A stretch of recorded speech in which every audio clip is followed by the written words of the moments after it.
মানিকগঞ্জে নদী ভাঙনে ক্ষতিগ্রস্ত ও অসহায় মানুষের পাশে দাঁড়িয়েছে আনভির বসুন্ধরা গ্রুপ এবিজি।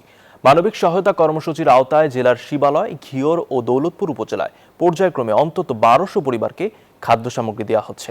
এরই অংশ হিসেবে ঘিওরে নদী ভাঙন কবলিত মানুষের মাঝে চাল, ডাল, তেল, লবণ সহ নিত্য প্রয়োজনীয় খাদ্য সামগ্রী বিতরণ করা হয়। খাদ্য সামগ্রী বিতরণ করেন জেলা যুব দলের আহ্বায়ক কাজী মোশতাক হোসেন দীপু।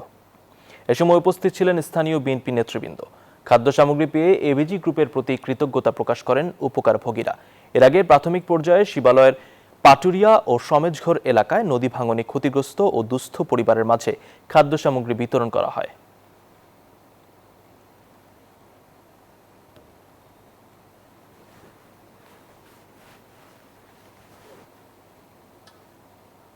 প্রতি সপ্তাহে সর্বোচ্চবার বিকাশ পেমেন্টে 50 জন হবেন পেমেন্ট চ্যাম্পিয়ন। জিতে নিন টিভি সহ আকর্ষণীয় সব প্রাইজ।